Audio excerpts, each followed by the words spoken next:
स्वामिनिति नामिने नमो आचार्य पदायनिताय कृताय गौरकथा दामोदरम प्रागणे। हरे कृष्णा। तो सबसे पहले हमारा एक उद्देश्य मन में था कि हम प्रचार करेंगे, और शुरू से ही प्रचार के लिए ही हमारे मन में बहुत इच्छा थी कि गुरु महाराज के प्रचार कार्य में उनको सहयोग दें, और इसीलिए हम इस्कॉन ज्वाइन भी हुए थे, फुल टाइम ज्वाइन हुए थे, सेवा कर रहे थे, इस मंदिर में सेवा दिए, और बृहद रूप में प्रचार करने के लिए अपने क्षेत्र में हम प्रयास करने के लिए फिर कोशिश किए। तो फिर हम एक छोटा सा घटना है, जब सब शुरू किए थे तो हम कवर्धा में बनाना चाहते थे भगवान का मंदिर, और वहाँ पे विराजना चाहते थे। यहाँ का जो जिला है, तो यहाँ का जो लोकल जो क्षेत्र है, वहाँ पे प्रचार कार्य करने के लिए हमने वहाँ को चुना था, जिले को। तो वहाँ पर एक ज़मीन हम लोग खरीदे थे, और एक्चुअली वो जो ज़मीन था हमारे रिलेटिव थे, उनसे हम ले रहे थे, व्यापार करते हैं। तो जैसे जुहू में प्रभुपाद जी के साथ जुहू मंदिर के लिए ज़मीन खरीदे थे, तो उनके साथ दुर्घटना हुआ था, वैसे ही कुछ ऐसे घटना हुआ।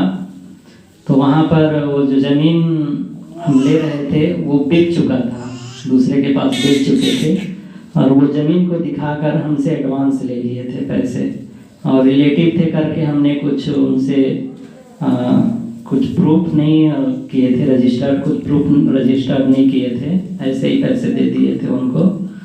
तो फिर उसके बाद फिर हमारे पास एक साथ पैसे देने के लिए नहीं था, कैश नहीं था, तो हम किस्त करके देंगे करके 5-6 महीने में उनको सबसे पहले पैसे दिए।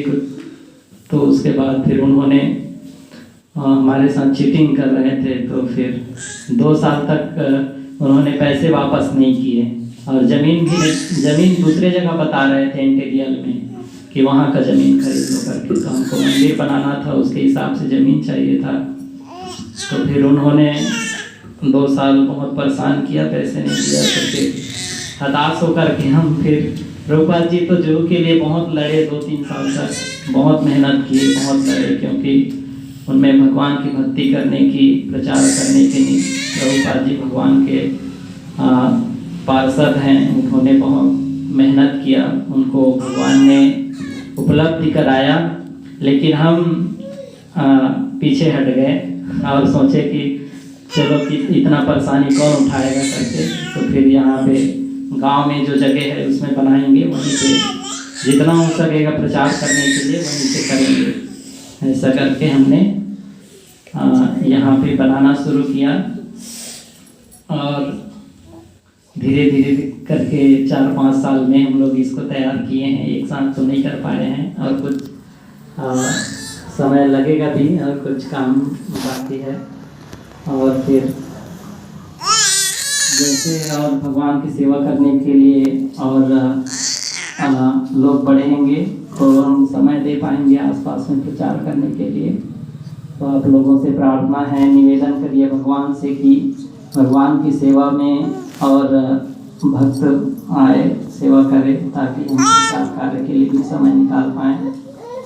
और जो भगवान का मंदिर है तो प्रचार तो हो ही रहा है, जितना संभव भगवान का दर्शन लोग कर रहे हैं, और यहाँ से आने जाने वाले लोग भगवान को याद करते हैं, मंदिर भगवान का दर्शन करके, मंदिर को देख करके, और थोड़ा और प्रचार में वृद्धि हो, इसके लिए आप सबका आशीर्वाद चाहिए। और आप सब प्रार्थना कीजिए भगवान से कि गुरु महाराज का जो प्रचार कार्य है उसमें हम कुछ योगदान दे सकें।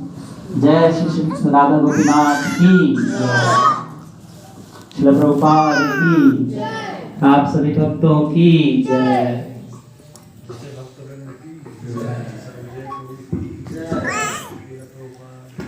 सर्वजय प्रभु की।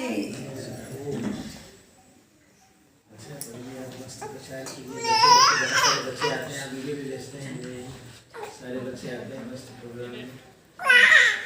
बल्कि आप हमारे लिए प्रार्थना कीजिए, राधा जी के ऐसे हमारे यहाँ आपकी कृपा से तो थोड़ा बहुत हमारे से कुछ हो रहा है। नहीं प्रभु जी, जो भगवान ने कहा है कि सब गांव सब नगर में प्रचार होगा, तो धीरे धीरे होगा। सब भगवान की योजना है, और हम लोगों को सेवा दिए हैं, ये हमारा सौभाग्य है। आपका भी सबका जो भगवान के भक्ति मार्ग में है। और 4 साल 5 साल पहले जामगिर में कुछ नहीं था, वहाँ पर भी हो गया। 10-15 साल पहले बिलासपुर में छोटा सा प्रोग्राम हम लोग करते थे, ये दुरानी माता जी के यहाँ। अभी देखिए वहाँ पर भी सब भक्त लोग इकट्ठा हो गए। तो छत्तीसगढ़ में भी कुछ नहीं था, केवल रायपुर में था, और प्रभु जी लोग यहाँ पर किए, प्रभु जी लोग। वैसे ही धीरे धीरे भगवान का कार्य तो संपन्न होगा, लेकिन हम लोग जो माध्यम बने हैं, ये हम लोगों का सौभाग्य है। और आप सब महान हैं, भगवान के साथ जुड़े हुए हैं, प्रचार कर रहे हैं, सब महान है प्रभु जी। 10 मिनट लिए समझ सकते हैं कि प्रभु जी हमारे ऐसी प्रसाद बनाने के लिए, सत्संग साधु मिले, कीर्तन करने के लिए साधु मिले तो भगवान जी यहाँ से बस सकते। हम तो कार में आए तो हमको पता नहीं चला। प्रभु जी यहाँ से रोड पे जाते थे, रोड में इनके पिताजी हमको वहाँ रोड पे छोड़ देते थे। नहीं, प्रभु जी